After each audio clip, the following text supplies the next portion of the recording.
அழித்தான் அமரர் அறியா உலகம் அழித்தான் திருமன்றுள் ஆடும் திருத்தான். அனைவருக்கும் இனிய காலை வணக்கங்கள். ஓம் திருமூலர் திருவடிகள் போற்றி போற்றி. திருமந்திரம் 5ஆம் தந்திரம் 1521வது பாடல் 18வது அத்தியாயம் மந்திரம். இந்த பாடல்ல அருமையான 2 வரிகள். நம்ம அர்த்தனார் ஐயா அழகா அதுக்கு விளக்கம் கொடுத்தா நல்லா இருக்கும். வைகளும் தன்னை வணங்கும் அவர்களுக்கு கையில் கருமம் செய் காட்டலும் ஆமே வாமே. நேற்றுக்காம பேசணும். லைஃப்ல பிராக்டிக்கல் வேற தியரி வேற அப்படின்னுட்டு. காலைல எந்திரிக்கிறது நல்லது, சாமி கும்பிடுறது நல்லது, இது தியரி. ஆனா பிராக்டிக்கலா எப்படி பண்றது அப்படின்றதுதான் அந்த வே ஆஃப் அப்ரோச்சிங் ஆட்டிடியூடு நம்மகிட்ட எப்படி இருக்கு அப்படின்றதுதான் முக்கியம். இப்ப சாப்பிடணும் அப்படின்னாக்கா சமையல் செய்யறோம். அப்ப சமையல் ப்ரிப்பேர் பண்றது ஒரு கலை. அதை வச்சு அதை அப்புறம் பிசைஞ்சு இல்லை அதை ஒரு சாப்பிட்ற அளவுக்கு காம்பினேஷன் பண்ணி அதை வாயில வச்சு உமிநீர் சுமந்து அதை ரசித்து உள்ள இறங்கி உடம்புல ஏறி இவ்வளவு பெரிய ப்ராசஸ். திங்க் பண்ணோம்னா நம்ம குயிக்கா எல்லாத்தையும் முடிச்சிடுறோம். சமையலும் அரைகுறையா முடிக்கிறோம், சாப்பாடும் அரைகுறையா முடிக்கிறோம், கடவுளையும் அரைகுறையாவே கும்பிடுறோம். இதுதான் அந்த நடைமுறை வாழ்க்கையில் இருக்கக்கூடிய பிரச்சனையா இருந்தாலும் வைகளும் தன்னைன்றாருங்க. இந்த சந்திர பிடியிலிருந்து சூரிய பிடிக்கு டிரான்ஸ்பர் ஆகிற டைம் தான் அந்த வைகிற டைம். அந்த டைம்ல நாம பிரபஞ்சத்தோடவும் கடவுளோடவும் இணக்கமாவதற்கு ஒரு கரெக்டான ஒரு டைமிங் ஃபேக்டர் அப்படின்றது இதுல சொல்றாங்க. அந்த மாதிரி ரெகுலரா செய்யும் போது எத்தனை காலங்கள் நாம இந்த பிறவிகள்ல இருந்தாலும் அவைகளை எல்லாம் நம்ம தையலும் தானும் தனி நாயகம் என்பார் அப்படின்றாருங்க. இப்ப நமக்கு பக்குவம் வர வரதான் நம்ம கிட்ட சத்தினிவாதம் நடக்கும். திருவருள் நமக்கு இறங்கணும் அப்படிங்கும் போது நம்ம பார்க்கற அந்த சத்தினிவாதம் அப்படின்றதுல தொடர்ந்து நிகழ்ந்து கொண்டே இருக்கும். கொஞ்சம் கொஞ்சமா நம்ம மலத்தை நீக்கிட்டு உலகத்தோட கொஞ்சம் கொஞ்சமா விலகி சிவனை கொஞ்சம் கொஞ்சமா காட்டுவாரு. ஃபுல்லா காட்டினா டக்குன்னு புரியாது. அப்ப வாழ்க்கையில் நமக்கு அடைய வேண்டியது எது அப்படின்னாக்கா சிவம் தான். அதனாலதான் சத்தினிவாதத்துல 4 கொடுக்குறாங்க. மந்தம், மந்ததரம், தீவிரம், தீவிர விதம். இதுல இந்த 2வது டாபிக்ல நம்ம பார்த்துட்டு இருக்கிறோம். இதுல நம்ம மெயினா சொல்ல வர்றது என்னன்னாக்கா, நம்ம அம்மை அப்பனாக வழிபாடு செய்வது நார்மலா இருக்கும்போது, ஆனா சிவலிங்கமா வழிபாடு செய்யும் போது அருள் செய்யக்கூடிய நிலை அது. அங்க நமக்கு திருவருள் கிடைக்கணும் அப்படின்னாக்கா, இப்ப பூட்டு இருக்குன்னா சாவி அண்டர்ஸ்டுட். பூட்டு மட்டும் கிடையாது, சாவியோட சேர்ந்ததுதான் பூட்டு. அது மாதிரி சிவன் சொல்லும் போது சக்தியோட சேர்ந்ததுதான் அது. அப்ப அதை பயன்படுத்துறோம் அப்படிங்கும் போது, அதை வணங்குகின்றோம் அப்படிங்கும் போது, நம்ம ஆனந்த நிலையில இருக்கும் போதுதான் சிவனும் சத்தியமா தெரிகின்றது, சாதாரண நிலையில அம்மையப்பனா தெரிகின்றது. அப்ப இதுதான் நம்ம ஒரு கதை கூட ஒண்ணு உண்டு. பிரிஞ்சி முனிவர் சிவத்தை மட்டுமே கும்பிட்டு இருந்தாரு. 2 பேரும் சேர்ந்து இருந்தாங்களாம். அப்ப சிவபாரம் பார்வதியம்மா கேட்டாங்களாம், அவர் என்ன உங்களை மட்டும் கும்பிடுறாரு, நீ சேர்ந்து இருவன்னு 2 பேரும் நடுவில் ஓட்ட போட்டு கும்பிட்டாராம். அந்த மாதிரி கதையெல்லாம் இல்லாம நாம சிவனும் பார்வதியும் ஆனந்த நிலையில் இருக்கும் போது, அவனை தரிசிக்கும் போது நமக்கு திருவருள் கொஞ்சம் கொஞ்சமாக இறங்கி சிவத்தை அடைஞ்சு சிவானுபவம் பெற்று நாம் என்றும் அவனுடைய திருவடியிலே நிலைக்க முடியும் என்று கூறி தளத்தை ரத்தன்மாத விடமா படிக்கின்றேன். நன்றி. நன்றிங்க, மிக நன்றிங்க. திருச்சிற்றம்பலம். திருமூலர் திருவடிகள் போற்றி போற்றி. திருமூலரின் திருமந்திரத்தில் 5ஆம் தந்திரத்தில் 18வது அத்தியாயம் மந்ததரம் பாடல் 1521 பார்த்து கொண்டிருக்கின்றோம். பாடல் ஒலிக்கின்றது. எய்திய காலங்கள் எத்தனையாயினும் தையலும் தானும் தனி நாயகம் என்ற வைகளும் தன்னை வணங்கும் அவர்கட்கு கையில் கருமம் செய் காட்டதுவாமே. எய்திய காலங்கள் எத்தனை ஆயினும் தையலும் தானும் தனிநாயகம் என்பர் வைகளும் தன்னை வணங்கும் அவர்களுக்கு கையில் கருமம் செய்கோட்டு அதுமாமே. சரவணனையா தளத்துல செய்கோட்டு அது ஆமே அப்படின்னும், தேவரம் .org கருமம் செய் காட்டது ஆமே அப்படின்னு கொடுத்திருக்கு. இதற்கான விளக்கம் சரவணனையா தளத்துல இருந்து. சாதகர்கள் இறைவனை எந்த வடிவத்திலும் எந்த தன்மையிலும் தாம் எடுத்துக்கொண்ட எந்த சாதகத்தின் மூலமாகவும் சாதகம் செய்து வழிபடுகின்ற காலங்கள் எத்தனை வருடங்களாக இருந்தாலும் ஒன்றோடு ஒன்று தைப்பது போல பின்னி பிணைந்திருக்கின்ற இறைவனும் சாதகர்கள் வணங்கக்கூடிய அனைத்து வடிவத்திற்கும் அனைத்து தன்மைக்கும் ஒரே தலைவராக இருக்கின்றார் என்பதை தமக்குள் உணர்ந்தவர்கள் சொல்லுவார்கள்.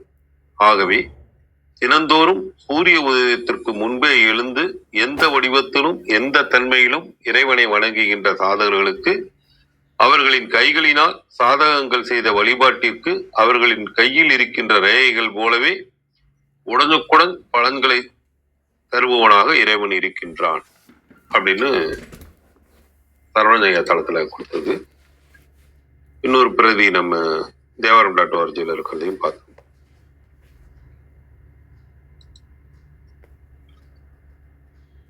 பிறந்து இறந்து உழன்ற காலங்கள் எத்துணை என கழியினும் அவ்வுழலை நீக்கி நிலை பெறச் செய்யும் தலைவர் சக்தியும் சிவனுமாய் அவரன்றி பிறரிலர் என அனுபவம் வந்தோர் அறுதியிட்டு உரைப்பர். இனி தன்னை நாள்தோறும் தப்பாது வழிபடுவோர்க்கு சிவன் கைமேல் பயனை பெறுவிக்கின்ற துணைவனாய் விளங்குவான். இதன் குறிப்புரையாக எய்திய காலங்கள் சென்ற காலங்கள் யாண்டும் உகமும் கற்பமும் எனும் இப்பகுதிகள் பற்றி காலங்கள் என பன்மைப்படுத்தி ஓதினார். தனி ஒப்பின்மை தம்மோடப்பர் பிறரை இவர் என்றவாறு நாயகம் தலைமையுடையாரை தலைமை என்றே உபசரித்து ஓதினார். முன்னர் சிவனும் எண்ணாது தானும் என்றமையால் பின்னர் தன்னை என்றது சிவனையே ஆயிற்று. கருமம் பயன் காட்டாய் நிற்கும் பொருள் அது பகுதி பொருள் விகுதி காட்டாததற்கு தான் எனும் எழுவாய் வருவித்துக் கொள்க. சந்நிதிவாதம் என்றே கூறப்படினும் சக்தி தனித்து நில்லாமை உணர்த்துவார். தையலும் தானும் என முன்னர் கூறி பின்னர் காட்டாதலை சிவன் மேல் வைத்தே கூறினார். சிவாக்கிர யோகிகளும் சக்தி தனது பதிவில் நிவர்த்தி முதலியவையாய் உள்ள பொழுது சிவனும் நிவர்த்தீசன் பிரதித்தேசன் வித்தியேசன் முதலியவனாய் நிற்பன் என்பர். வணங்கும் அவர்களுக்கு காட்டாம் என்றதனால் இச்சந்நிதிவாதம் கிரியையின் வழி மலத்தை பாகமடைவித்து தானும் முதிர்தல் பெறப்பட்டது. இதனால் இரண்டாம் சந்நிதிவாதம் கிரியையால் ஆன்மாவை விவித்தல் கூறப்பட்டது அப்படின்னு தேவரம் .org கொடுத்துருக்குறாங்க. அம்மா கௌரி அம்மா வாருங்கள் அம்மா. வணக்கம் அம்மா. நன்றிங்க. மிக அருமை. அனைவருக்கும் அன்பு வணக்கம். ஓம் நந்தியம்பெருமான் திருவடி போற்றி. ஓம் திருமூலர் திருவடி போற்றி.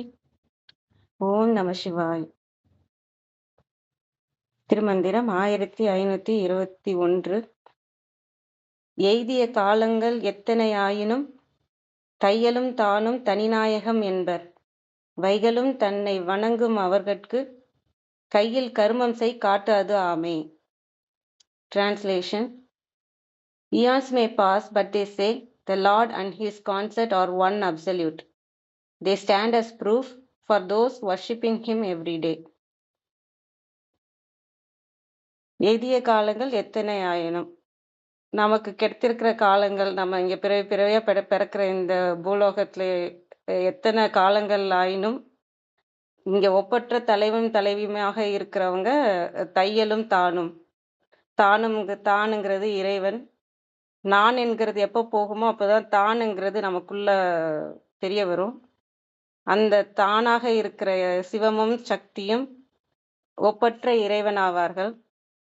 வைகளும் தன்னை வணங்கும் அவர்களுக்கு, வைகளும்னா அந்த காலை பொழுதையும் சொல்லலாம், இல்லை தினந்தோறும் அன்றாடம் அந்த அந்த பார்வையிலையும் பார்க்கலாம். அதாவது எப்பொழுதும் எப்பொழுதும் தன்னை வணங்கும். இங்க தன்னைன்னு தான் சொல்லியிருக்காங்க. தான் சொல்லல. ஏன்னா தன்னைங்கிறது நம்ம இப்ப வந்து மந்தத்தரத்துல தான் இருக்கிறோம். தன்னைன்னா தனக்குள்ள இருக்கிற சக்தி சக்தியும் சிவசக்தி அம்சமாக இருக்கிற எல்லாமே நமக்குள்ள நம்ம பார்த்துட்டு வந்தோம். போன பாடல்லையும் அதுக்கு முன்னாடியும் கருத்தாக நமக்குள்ள அவங்க தான் இருக்கிறாங்க. ஆம், இதா உணர்வாக நமக்குள்ள இருக்காங்க. ஆராய்ந்து பார்க்கும் அறிவாகவும் நமக்குள்ள இருக்கிறது சக்தி தேவி தான். அந்த அந்த இதை பிடிச்சு கொண்டு போனாலும் அவங்களோட அருள் நமக்கு கிடைக்கும் பார்த்துட்டு வந்தோம். அதுபோல அந்த தனக்குள்ள இருக்கிற சக்தியை நம்ம நாள்தோறும் வணங்கும் போதுன்னா அந்த போற்றுறது நம்ம வந்து இப்ப இந்த பூமியே பார்த்தீங்கன்னா சக்தியே தான், பூமாதேவி தான். எப்படி நம்ம இந்த உலகத்துல வந்து உலகம் எப்படி இருக்குன்னு நீங்க பார்த்தீங்கன்னா அதுல நல்லது செஞ்சா நல்லது. இப்ப எப்படி நமக்கு சட்டமெல்லாம் இருக்கு, நல்லது செஞ்சா நல்லது நடக்கும், கெட்டது செஞ்சா கெட்டது நடக்கும்னு சட்டம் இருக்கு இல்லையா? அதே மாதிரிதான் நம்மளும் இந்த பூமாதேவியோட ஒரு செல்லு தான் நம்மளும். இந்த செல்லை நம்ம மட்டும் எடுத்துக்கிட்டாலும் நம்மளும் ஒரு பூமாதேவி மாதிரி தான். நமக்குள்ளேயும் 1000 கோடானு கோடி செல் இருக்கு. நம்ம எப்படி நல்லது நினைக்கிறோமோ, இதுல வந்து நம்ம நல்லது செஞ்சா எப்படி சட்டம் வேலை செய்யுதோ அதே மாதிரிதான் நமக்கான சட்டமும் நமக்குள்ள வேலை செய்யுது. நம்ம எப்படி நல்லது நினைக்கிறோமா கெட்டது நினைக்கிறோமா அப்படிங்கிறதுக்கான கருமம் தான் கையில வந்து சேருதுன்னு அடுத்த வரியில. அந்த இறைவனை சக்தியாக இருக்கிறவங்கள வந்து நம்ம அன்போட இருக்கிறது, அந்த அன்பாக இருக்கிறதும் சக்தி தேவி தான். அவங்கள நம்ம எப்படி யூஸ் பண்றோம், அந்த எனர்ஜியாக ஆற்றலாக இருக்கிறதும் அவங்க தான். நம்ம எப்படி உலகத்தை வெளி உலகத்தை நம்ம எப்படி பார்க்குறோமோ அதே மாதிரி நம்ம உள்ளுலகத்தையும் நம்ம அப்படி பார்க்கணும். நல்லா வச்சுக்கணும் நம்ம நினைக்கிறோம் இல்லையா? வெளி உலகம் எப்படி இருக்கணும் அப்படின்னு நினைக்கிறோம் இல்லையா? நல்லா வச்சுக்கணும், அது தூய்மையா வச்சுக்கணும், எல்லாரும் அன்பா இருந்தா எப்படி இருக்கும் உலகம்? அது போலதான் நமக்குள்ள இருக்க எல்லா செல்லுமே அன்புல இருந்தா எப்படி இருக்கும் நம்மளோட உடம்பு? அந்த மாதிரிதான் இத ஒவ்வொரு ஒவ்வொரு இடத்துலயும் சக்தியை பார்க்கலாம். நம்ம ஒவ்வொரு செல்லுமே நமக்குள்ள இருக்க சக்தி தான். நம்ம அதுக்கிட்ட போய் நீங்க அதை போற்றி நீங்க வணங்கி அதுக்கு நன்றி சொன்னாலுமே அதுவும் நீங்க சக்தியை போற்ற விஷயம்தான். பக்தியில பார்க்கறதுனால நம்ம வெளியில இருக்க பிரபஞ்ச சக்தியும் நம்ம போற்ற விஷயம். அப்புறம் கிரியையில பாத்தீங்கன்னா அன்பால செய்யற எல்லாமே வந்து இறைவனை நோக்கின விஷயம் தான். ஏன்னா அன்பா இருக்கிறதே சக்தி தான். அந்த எதிர்பார்ப்பு இல்லாத நீங்க செய்யற அனைத்து செயலுமே சக்தியை போற்ற விஷயமாக தான் இருக்கும். யோகமா பாத்தீங்கன்னா உங்களுக்குள்ள உணர்வா இருக்கிற சக்தி, அந்த உணர்விலே திளைத்து நிற்கிறது தான் யோகத்துல இருக்கிறது. ஞானத்துல பாத்தீங்கன்னா ஆராய்ந்து பார்க்குற அறிவு, அந்த அறிவாவும் அவங்கதான் இருக்காங்க. ஆராய்ந்து பார்த்தா என்ன வரும் அப்படின்னு கேட்டா அன்பு தான் சக்தியாக இருக்கிறாங்கன்றது வரும். அந்த அன்பை வந்து நம்ம வேற எங்கேயும் போடாம நமக்குள்ளே ஒடுங்க வச்சிட்டோம்னாலும் சிவத்தோட நம்ம எடுத்துட்டு போயிடலாம். இங்க எப்படி ஒரு லைட் இருக்குன்னா அந்த லைட்டோட வெளிச்சமா இருக்கிறதே சக்தி தான். அந்த லைட் சிவமா இருக்காங்கன்னா அதோட வெளிச்சமா இருக்கு. அந்த வெளிச்சத்தை எல்லாத்தையும் நமக்குள்ளே ஒடுக்கிட்டோம்னா நமக்குள்ள அந்த சிவத்தோட போய் நம்ம அடங்கிடுவோம். இந்த மாய உலகம்ன்றது இருக்காது. இந்த மாதிரி இப்படி ஆராய்ந்து பார்த்து நம்ம அறிந்தாலும் நமக்கு சக்தி இங்க அனைத்துமே சக்தி தான். அதுல வந்து நல்ல விதமாக நம்ம சக்தியை வந்து நம்ம ஆற்றலையும் நம்ம உணர்வையும் நம்மளோட எண்ணங்களையும் எல்லாமேவும் இருக்கிற சக்தி தேவியை நம்ம அந்த சக்தி தன்மையிலே அந்த சக்தி எந்த ஃப்ரீக்குவன்சில அன்பு ஃப்ரீக்குவன்சிலே இருக்கிறாங்க இல்லையா, அந்த நல்ல ஃப்ரீக்குவன்சிலே நம்ம வச்சிருக்க அதுவே நம்ம அவங்கள வணங்குறதும் போற்றுறதுமா தான் ஆகும். அந்த மாதிரி நம்ம இருக்கும்போது அதுக்கான கர்மம் நமக்கு வந்து கையில் கர்மம் காட்டுறது, அதுக்கான விளைவு வந்து நமக்கு வந்து கண்டிப்பா இருக்கும். நம்ம நல்லது செய்யறோம் அப்படின்னா அந்த நல்லதுக்கான இது இருக்கும். எவ்வளோ சில பேர் சொல்லுவாங்க எவ்வளோ பண்ற ஒன்றும் தெரியலையே அப்படின்ற மாதிரி. அதுக்கான நேரம் இறைவன் எப்ப நமக்குன்னு வகுத்து வச்சிருக்காரோ அந்த நேரத்துல நமக்கு எப்ப கிடைக்கணும்னு இருந்தா நல்லதுன்னு இருக்கோ அப்ப நமக்கு கிடைக்கும். அது நம்மளோட இது வந்து அந்த நமக்குள்ள இருக்க சக்தி தேவிய இன்னும் நல்லா போற்றணும், இன்னும் நல்லா பாதுகாக்கணும், இன்னும் நல்லா அவங்களுக்கு சக்தி கொடுக்குற மாதிரியான செயல்களை செய்யணும். அந்த சக்தியை வந்து இன்னும் நமக்குள்ள மேலோங்க வைக்கணும், அவங்க ஆனந்தமாக இருக்க வைக்கணும், அன்பா இருக்க வைக்கணும். நமக்குள்ள இருக்க அனைத்து செல்களுக்குமே அது வந்து போய் சேர்ற அளவுக்கு நம்மளோட எண்ணம் அந்த பகை எதுவும் இல்லாம தூய்மையா இருக்கிறது. இப்ப உலகத்துல பகை இருக்கிறதுனா எவ்வளவு கஷ்டம். பொறாம போட்டி அந்த மாதிரி எவ்வளோ ரகலையா இருந்தா எவ்வளவு நல்லா இல்லையோ அதே மாதிரிதான் நம்மளோட உடம்பும் தூய்மையான அன்புல அந்த எண்ணத்துல அந்த எனர்ஜில நம்ம வைக்கும்போது சக்தியாகவே மாறி அந்த சிவத்தையும் நம்ம அடைய முடியும். இதுல அந்த சக்தியோட இதுதான் சொல்றதா நான் பாக்குறேன். அதே வணங்குறதுனா இங்க சும்மா நம்ம வணங்குறது மட்டும் இல்ல, அவங்கள நமக்குள்ள உணரணும். உள்ள இருக்க சக்தியும் உணர்ந்து அந்த குணத்தையும் சக்தி குணமா ஆக்கணும், உணர்வையும் சக்தி உணர்வா ஆக்கணும், நம்மளோட செயலும் சக்திக்கான அன்பு செயலாக மாத்தணும். இப்படி இருக்கும்போது அனைத்தையுமே நம்ம போற்றிட்டே இருக்கிறதா தான் நான் பார்க்கிறேன். அனைவருக்கும் நன்றி. வாங்க கிருத்திகா அம்மா. வணக்கம் அம்மா.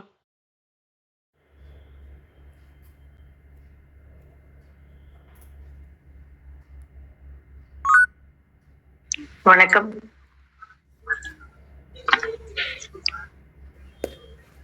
அனைவருக்கும் இனிய காலை வணக்கம். லைனையா தொடங்கி ரத்னாயா கௌரிமா எல்லாருமே இந்த மந்திரத்துக்கு உண்டான மிக அழகான பொருளை சொல்லியிருக்காங்க. சக்தியும் சிவனும் பேதமற்ற நிலை, அபேதமான ஒரு நிலை. அப்போ அவங்க எப்படி தனித்திருக்காங்க அப்படின்னு ஒரு நிலையை நமக்கு சொல்லி கொடுக்குறாங்க. இது அது பாடலுக்குள்ள மந்திரத்துக்குள்ள போறதுக்கு முன்னாடி நம்ம அந்த மந்திரத்தை ஒரு முறை வாசிச்சுக்கலாம்.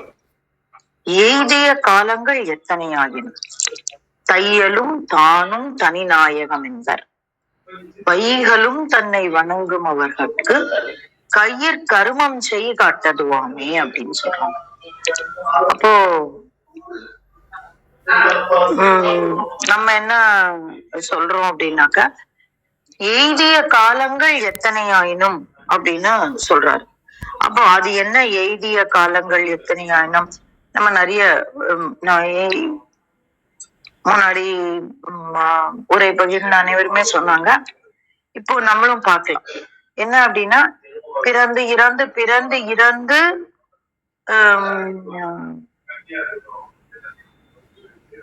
மின்னும் மின்னும் மின்னும் வந்துட்டு இருக்கிற இந்த பிறவியை எடுத்துக்கொண்டாலும் சரி, இல்ல ஊழிதோறும் நம்ம என்ன நடந்துட்டு இருக்கு அப்படின்னாக்கா,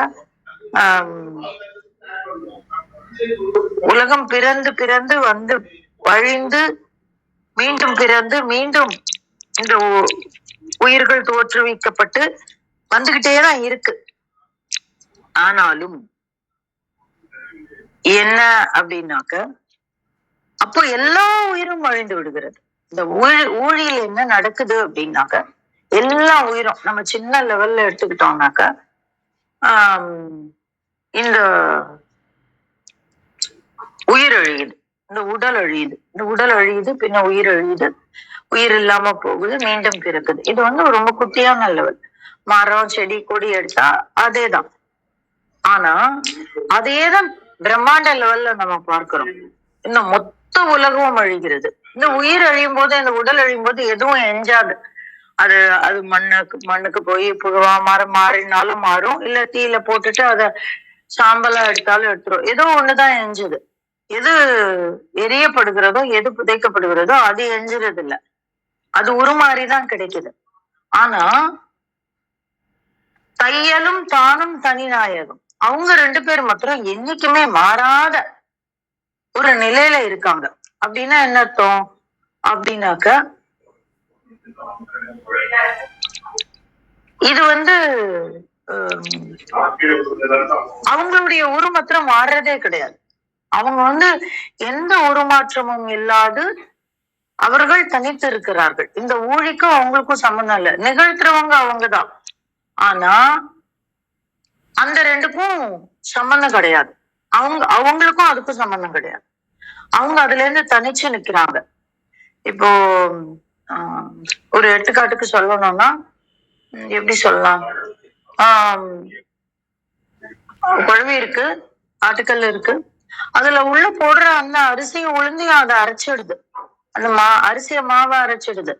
ஆனா அந்த ஆட்டுக்கல்லு தனியா இருக்கு, குழவி தனியா இருக்கு இல்லைங்களா? இந்த ரெண்டும் சேர்ந்தாதான் மாவு, அது இல்லைன்னா மாவு கிடையாது. இப்ப யாரு ஆட்டுக்கல்ல அரைக்கிறா அது வேற காரியம். பட் நான் ஒரு எடுத்துக்காட்டுக்கு சொல்றேன். நம்ம எல்லாம் பார்த்திருக்கோம்ல, கையால் அரைச்சிருக்கோம், இந்த கிரைண்டர்லயாவது போட்டு பார்த்திருக்கோம், ஏதோ ஒண்ணு பண்ணிருக்கோம். அப்ப அந்த மாதிரி இவங்க ரெண்டு பேரும் தனியா நிக்கிறாங்க. தனித்து நிற்கிறார்களான்னா இல்ல, இரண்டு பேரும் இணைந்து தனித்து நிற்கிறார்கள். அதனாலதான் தையலும் தானும் தனிநாயகம் என்பார் அப்படின்னு இறையம்பெருமானினுடைய ஒரு பாகமாக இருக்கக்கூடிய அந்த சக்தியை சொல்றாரு. அப்பேற்பட்டவங்க வைகளும் தன்னை வணங்கும் அவர்களுக்கு அப்படின்னு சொல்றாரு. அப்ப என்ன அர்த்தம்? வைகளும் அப்படின்னா ஒரு சில உரையாசிரியர்கள் காலை வேளையில் அப்படின்னு சொல்லுவாங்க. ஆனா இந்த இடத்துல நம்ம அப்படி காலை வேளை அப்படின்னு எடுத்துக்கிறத விட நம்ம எப்படி எடுத்துக்கலாம் அப்படின்னுங்கிறது வந்து மன்னிக்கணும், ஒரு ரெஃப்ளெக்ஷன் இருக்கு, ஆசிட் ரெஃப்ளெக்ஷன் இருந்துட்டே இருக்கு. காலை வேளையில் அப்படிங்கறத வந்து எப்படி எடுத்துக்கணும் அப்படிங்கறத விட எப்பொழுதும் சதா சர்வ காலமும், காலம் அப்படிங்கறத வந்து காலை அப்படிங்கறத விட காலம்னு எடுத்துக்கலாம். சதா சர்வ காலமும் தன்னை வணங்குபவர்களுக்கு அப்படின்னு சொல்றாரு. கையில் கருமஞ்சை காட்டதுவாமே அப்படின்றாரு. அப்படின்னா கை மேல பலன் அப்படின்னு ஒரு பொருள் இருக்கு. இன்னொரு ஒரு பொருள் இருக்கு. அது என்ன அப்படின்னா கையினால் நாம் செய்யக்கூடிய முத்திரை, அது வந்து நம்ம இறையோடு கொண்டு சேர்க்கும் அப்படின்னா அந்த கையில் கருமஞ்சை அப்படிங்கறத வந்து முத்திரையாவும் நம்ம இந்த இடத்துல பார்க்கலாம். அப்போ எது முத்திரை அப்படின்னா ஞானமும் அறிவும் இணைந்து நிற்கக்கூடிய முத்திரை. நிறைய முத்திரைகள் இருக்கு, நிறைய விஷயங்கள் இருக்கு. ஆனால் ஞானமும் அந்த அறிவும் இணைந்து நிற்கக்கூடிய சின்முத்திரை தான் வந்து நம்மை வந்து இறையோடு சென்று சேர்க்கக்கூடியது அப்படிங்கறத வந்து நம்ம அத்தனை ஞானியர்களும் நமக்கு சொல்லி கொடுத்திருக்காங்க. ஏன்னா ஒண்ணு நெருப்பு, ஒண்ணு காற்று. அந்த கட்டை விரலும் அந்த ஆட்காட்டி விரலும் சேர்ந்து இருக்கும் பொழுது ஒன்று நெருப்பு, ஒன்று காற்று. அந்த ரெண்டும் சேர்ந்ததுன்னா நம்மளால ரொம்ப அழகா அந்த இறையம் பெருமானை சென்று சேர முடியும். அப்ப இங்க இருந்தும் நம்ம பார்க்கலாம். கையில் கருமஞ்சை காட்டதுவாமே அப்படின்னா சின்முத்திரையில் அமரும் பொழுது மனம் வந்து தன்னால வந்து ஒரு நிலைக்கு வரும். அப்படி வரும் பொழுது அப்படி எப்போது வைகளும் தன்னை வணங்குபவர்களுக்கு, அப்ப காலத்துக்கும் எப்ப பார்த்தாலும் அப்படின்னா அப்ப எந்த வேலையும் செய்யாம உக்காந்துடலாமா அப்படின்னா அப்படி கிடையாது. நம்ம எல்லா நேரமும் இறைவனுடைய அப்ப அந்த சின்முத்திரை நமக்கு தரக்கூடியது என்ன அப்படின்னா சலனமற்ற மனம், அந்த அறிவும் ஞானமும் சேர்ந்து இருக்கக்கூடிய தன்மை, இருள் இல்லாத தன்மை. அதுதான் அந்த சின்முத்திரையினுடைய பலன். என்ன நடக்கும், நம்ம தடக்குன்னு அத்தனையும் விட்டுட்டு பொறாமப்பட்டுறக்கூடாது, தடக்குன்னு அத்தனையும் விட்டுட்டு எல்லாத்துக்கும் ஆசைப்பட்டுறக்கூடாது, தடக்குன்னு அத்தனையும் விட்டுட்டு எல்லாத்துக்கும் கோபப்பட்டுறக்கூடாது. ஒரு நிதானம், ஒரு ஒரு ஒரு ஒரு கணக்கு இருக்கணும். அந்த மாதிரி அதான் அறிவும் ஞானமும் சேர்ந்து இருக்கக்கூடிய நிலை.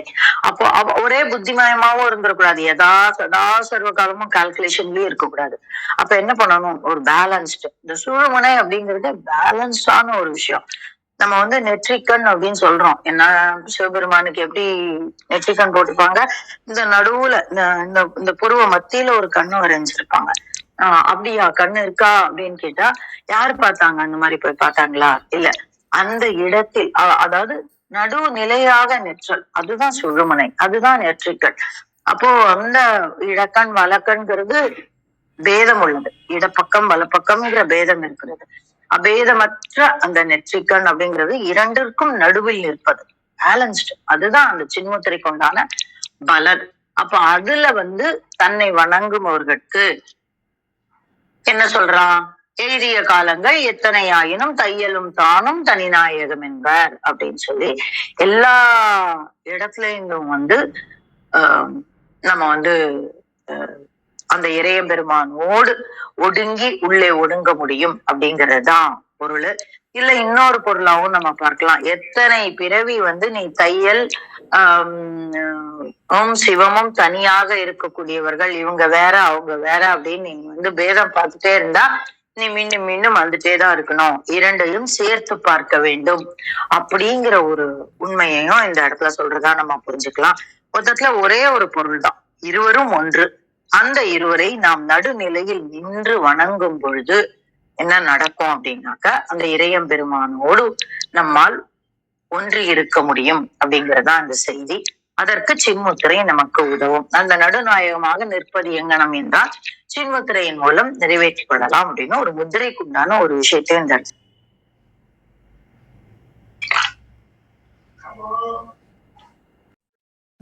மிக்க நன்றி. மிக தெளிவான விளக்கம், மிக அருமையானது.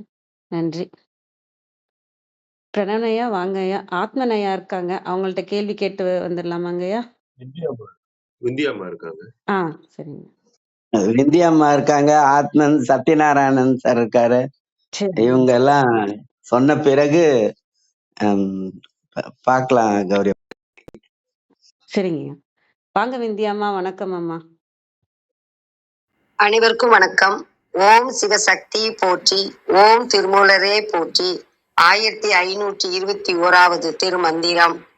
செயல் வடிவம் சின்முத்திரை. திருமந்திரம்.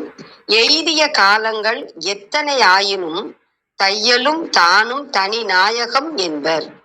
வைகளும் தன்னை வணங்கும் அவர்கட்கு கையில் கர்மம் செய் காட்டதுவாமே.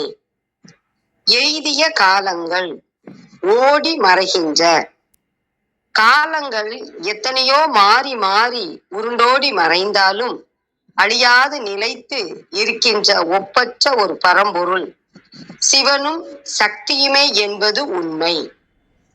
வைகளும் தன்னை அன்றாடம் தன்னை வந்து வணங்கி பணியும் அந்த அடியவர்களுக்கு கையில் கர்மம் செய் காட்டதுவாமே.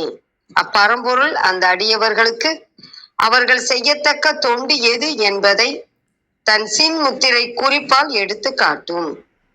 தையல் பெண் சக்தி, தான் சிவன், தனிநாயகம், ஒப்பற்ற தலைமை. வைகளும் தினமும் கருமம் தொண்டு பணி செய் காட்டுதல். ஆள்காட்டி விரலை கட்டை விரல் மேல் வளைத்து வைத்து காட்டும் சின்முத்திரை. கழக வெளியீட்டில் உலகினுக்கு எத்தனை ஊழிகள் சிவையும் சிவனும் ஒப்பில்லாத முழு முதன்மையர் ஆவார் என்பர். நாடோறும் தம்மை வணங்கும் மெய்யடியார்கட்கு உண்மை இன்ப திருக்கையால் மெய்ப்புணர்ப்புற்றிருக்கும் தவநிலையாற்ற காட்டி அருள்வர். அடையாள காட்டதுவும் ஆகும். உண்மை அறிவின்ப அடையாளம் சின்முத்திரை. அடையாளம் பொறி. கையில் சின்முத்திரையால் கர்மம் செய் காட்டு, யோகம் செய் என்று கூறுவது போலும். அனைவருக்கும் நன்றி, வணக்கம். சிவசிவ. திருச்சிற்றம்பலம். நன்றிங்கம்மா. மிக அருமை. வாங்க ஆத்மனையா, நீங்க பேசலாங்க. அனைவருக்கும் வணக்கம். திருமந்திரம் பாடல் எண் 1521. எந்திய காலங்கள் எத்தனை ஆயினும் தையலும் தானும் தனிநாயகம் என்பர். வையலும் தன்னை வணங்கி மவர்கடும் கையிற் கருமஞ்சை காட்டாது வாமே. நன்றி. எனக்கு இதோட பொருள் தெரியல. எனக்கு இந்த பாடல் சொல்லணும்னு ஒரு ஆசையில வந்தேன். நன்றி. நன்றி ஐயா. நன்றி. வாங்க பிரணவன் ஐயா. வணக்கம் ஐயா. வணக்கம். முதல்ல நம்ம 3வது வரியில முதல் சொல் வைகளும் அப்படின்னு ஒரு வார்த்தை இருக்கு. இந்த வைகளும் அப்படின்னாலே அதுக்கு பொருள் ஆங்கிலத்துல சொன்னா இப்பெல்லாம் நல்லா புரியும். ஆல்வேஸ் அப்படின்னு அர்த்தம். எப்போதும். இந்த வைகளும்ங்கிற வார்த்தை வேற எங்கேயாவது வருதா அப்படின்னு கேட்டீங்கன்னா, ஞானசம்பந்தர் தேவாரத்துல சீர்காழியில பாடியிருப்பார். கழுமலம். சீர்காழிக்கு 12 பேர் இருக்கும். அதுல கழுமலம் அப்படிங்கிற ஒரு பேர் இருக்கு சீர்காழிக்கு. அந்த பதிகத்துல முதல் பாடல்லையே பாடியிருப்பாரு. மண்ணில் நல்ல வண்ணம் வாழலாம், வைகளும் எண்ணில் நல்ல கதிக்கு யாதும் ஓர் குறைவில்லை, கண்ணில் நல்லது வரும் கழுமல வளநகர் பெண்ணின் நல்லாளோடும் பெருந்தகை இருந்ததே அப்படின்னு சொல்லியிருப்பார். அந்த வைகளும் அப்படிங்கிற சொல்லுக்கு எப்போதும் அப்படின்னு தான் அர்த்தம். அது வைகரை அப்படின்னு சொல்றத காட்டிலும் அது தவறு அப்படின்னு சொல்ற தகுதி எனக்கு இல்லை. ஆனாலும் கூட வைகரை அப்படின்னு சொல்றத காட்டிலும் வைகளும் அப்படின்னா எப்போதும், எல்லா நாளும், ஒவ்வொரு நாளும் அப்படிங்கிற அர்த்தத்துலதான் அந்த வைகளும் அப்படிங்கிற வார்த்தையே வரும். அப்புறம் கையில் செய்கருமம் அப்படி பிரிக்கணும். கையில் செய்கருமம் காட்டு அது ஆமே அப்படின்னு நம்ம பிரிச்சு பொருள் பார்க்கும்போது சிறப்பா இருக்கும். அது செய்கருமம் அப்படிங்கிற ஒரு 2 சொல் இருக்கு பாருங்க. அந்த செய்கருமம் அப்படிங்கிறது ரொம்ப அருமையான வார்த்தை. இந்த கருமம் அப்படிங்கிற ஒரு வார்த்தை வந்து குமரகுருபரர் நீதி நெறி விளக்கத்துல சொல்லியிருப்பாரு. என்ன சொல்லியிருப்பாருன்னா, கண் துஞ்சார், அவங்க தூங்க மாட்டாங்க, பசி நோக்கார், எவர் தீமையும் பார் அப்படின்னு சொல்லி கடைசியில இப்படி எல்லாம் யார் இருப்பா, தூங்காம பசிய பத்தி கவலைப்படாம, மத்தவங்க என்ன சொல்றாங்கங்கிறத பத்தி கவலைப்படாம தன்னுடைய வேலைய சிறப்பா செய்யறவங்க யாரு அப்படின்னு குமரகுருபரர் சொல்லுவாரு. கருமமே கண்ணாயினார் அப்படின்னு சொல்லியிருப்பாங்க. அந்த செயலில் கவனம் செலுத்தக்கூடியவர்கள் அப்படின்னு சொல்லியிருப்பாங்க. அதாவது செய்கர்மம் அப்படிங்கிறது என்னன்னா 3 காலத்துக்கும் பொருந்துங்க. அது செய்த, செய்கின்ற, செய்யும், இப்படி பிரிச்சு பார்த்தா அதுக்கு பொருள் வந்து சிறப்பா விளங்கும். அதனால இதுக்கு முன்னாடி செய்ய வேண்டிய வேலைகளை சிறப்பாக செய்யக்கூடிய ஆற்றலை இறைவன் அந்த கைகளுக்கு கொடுக்கிறான். இப்போது செய்வதையும் சிறப்பாக செய்யக்கூடிய ஆற்றலை கொடுக்கிறான். இனி செய்யக்கூடியதையும் சிறப்பாக செய்யக்கூடிய ஆற்றலை கொடுக்கிறான். ஏன்னா இந்த ஆற்றல் அப்படிங்கிறது எங்க நமக்கு தெரியும் அப்படின்னா கையில தான் தெரியும். அதனாலதான் வள்ளல் பெருமானுடைய அருட்பெருஞ்சோதி அகவல் அதுல வந்து 195, 196 வரி எடுத்து பாத்தீங்கன்னா தெரியும். நான் அந்த வரியோட சொல்றேன், நீங்க முடிஞ்சா எடுத்து பார்த்துக்கோங்க. அப்படி அந்த வைகளும் எப்போதும் சிவசக்தி நினைவோட இருக்கிறாங்க பாருங்க, அந்த சிவசக்தி உணர்வோட இருக்கிறாங்க பாருங்க. அவங்க வந்து எதற்காகவும் எங்கேயும் தேடி அலைய வேண்டிய சூழல் அவங்களுக்கு வரவே வராது. அது சொல்லியிருப்பாரு வள்ளல் பெருமான். இங்குற திரிந்து இளையா வகை எனக்கு, இங்குற திரிந்து இளையா வகை எனக்கு அங்கையில் கனியாம் அருட்பெருஞ்சோதின்னு சொல்லியிருப்பாரு. நமக்கு என்ன தேவையோ அது அப்பவே அந்த கையில வந்து கிடைச்சிரும். இப்ப ஒரு வேலையை நம்மளால செய்ய முடியலன்னு வச்சுக்கோங்களேன், யார்ட்டையாவது சொல்லியிருப்போம், செய்ய முடியாம போயிடும். ஆனா அவங்க என்ன சொல்லுவாங்கன்னு யோசிச்சு பாருங்க. மனசால ஆகாத தனம்னு சொல்ல மாட்டாங்கங்க, அறிவால் ஆகாத தனம்னு சொல்ல மாட்டாங்க, கையால் ஆகாத தனம் தான் சொல்லுவாங்க. அந்த தொடரை நீங்க யோசிச்சு பாத்தீங்கன்னா தெரியும். அதே மாதிரி அபிராமி அந்தாதியோட 65வது பாட்டு, 65வது பாட்டை நான் ஓதும் போது, அதுதான் இன்னைக்கு ஓதணும்னு நினைச்சிட்டு இருந்தேன் அந்த விளக்கம் சொல்லும் போது. அதுல அவரு சொல்லியிருப்பாரு அபிராமி பட்டர், ககனமும் வானும் புவனமும் காணவிற்காமன் அங்கம் தகனம் செய்த தவ பெருமார்க்கு தடக்கையும் செம்முகனும். அந்த இறைவனுக்கு தடக்கை அப்படின்னா வலிமை பொருந்திய கை, அத அப்ஜெக்டிவ் அப்படின்னு சொல்லுவோம் இங்கிலீஷ்ல. இலக்கணத்துல உரிச்சொற்றடர், விந்தி அம்மா இருந்தாங்கன்னா அவங்களுக்கு தெரியும். தடக்கை அப்படின்னா அது வந்து உரிச்சொற்றடர். அது கை, தடக்கை, வலிமை வாய்ந்த கை அப்படின்னு அர்த்தம். அதே மாதிரி தடங்கன் அப்படின்னு சொல்லுவோம்.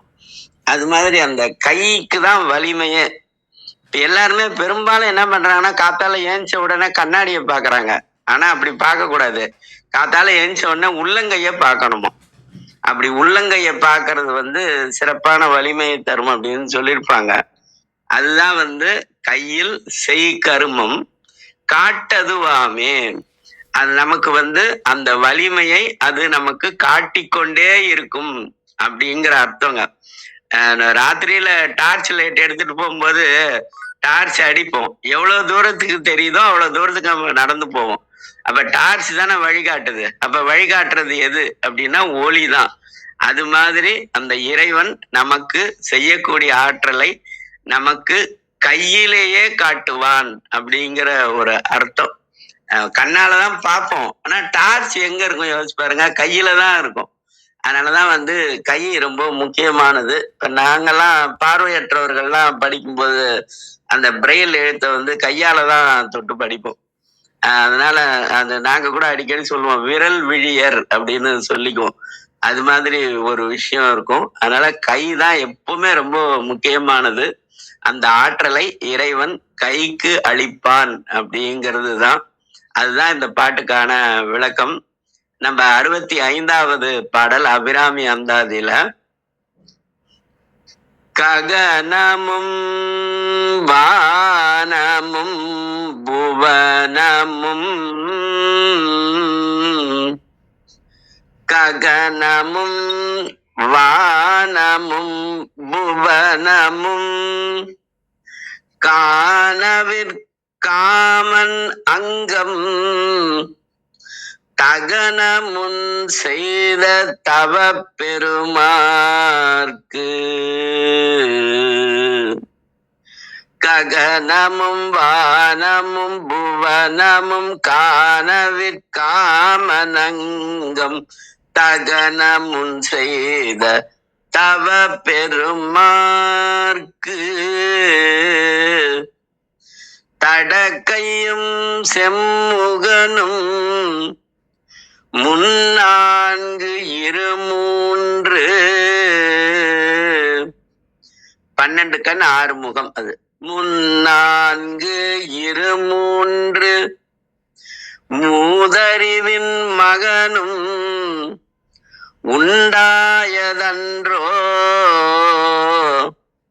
வள்ளி நீ செய்த வல்லபமே. முருகப்பெருமான் சிவபெருமானுடைய நெற்றியிலிருந்து தோன்றினான் என்றாலும் கூட, ஆனா அவங்க அபிராமி பட்டர் சொல்றார் வள்ளி நீ செய்த வல்லபமே. அப்ப அந்த சிவத்தோட சக்தி இல்லாம இருந்திருந்தால் அந்த வல்லபம் அப்படிங்கிறது நிகழ்ந்திருக்காது அப்படிங்கிறது தான். அதனால அந்த கிருத்திகா சொன்ன அந்த ஆட்டுக்கல் உவமை ரொம்ப அருமையானது. ஆனா இப்ப நம்ம கிட்ட மிக்சி இருக்கும், அது மெஷினு, அது சிவம். அப்புறம் ஜார் எடுத்து அதுல போடுவோம். ஜார் எடுத்து போட்ட உடனே பொருந்தாது, அப்படி திருப்பிக்கிட்டே வரும்போது ஒரு இடத்துல நிற்கும்.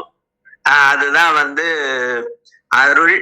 அப்புறம் அதுல பொருள் எல்லாம் எடுத்து போடுவோம், அது அருளால் வந்த செல்வம். அதுக்கப்புறம் பாதுகாப்பா அதை மூடிடுவோம் ஜாரை. இப்ப மூடிட்டோம்னா மிக்சி ஓடுமா? ஓடாது. எல்லாமே இருக்கு, ஆனா சட்னி வேணும், ஓடுமா? ஓடாது. ஆனா கடைசியா சொடுக்கின்னு ஒண்ணு இருக்கு. சொடுக்கினா சுவிட்ச். அந்த சுவிட்சை போட்ட உடனே மிக்சி ஓடணும். ஓடலைன்னா என்ன அர்த்தம் அப்படின்னா கரண்ட் இல்லைன்னு அர்த்தம். அந்த கரண்ட்டை தான் நம்ம சக்தி அப்படின்னு சொல்றோம். கரண்ட் மட்டும் இருந்து இந்த மெஷின் இல்லைன்னா, பொருள் எல்லாம் இருந்தா சட்னி வராது. ஆனா இதெல்லாம் இருந்து கரண்ட் இல்லைனாலும் சட்னி வராது. அதனால சிவம் சக்தியும் சேர்ந்தால்தான் இயக்கமே தவிர இந்த ரெண்டும் சேரலைன்னா இயக்கம் இல்லாமலே போயிடும் அப்படிங்கறதுதான் நம்ம நடைமுறை வாழ்க்கையில புரிஞ்சுக்கிறது. நன்றி, வணக்கம். நன்றிங்க ஐயா, மிக அருமை. நல்ல விளக்கமும் கொடுத்தீங்க. நல்ல ஓதுனது மிக அருமையாக இருந்தது. மிக்க நன்றி. நன்றிங்க ஐயா.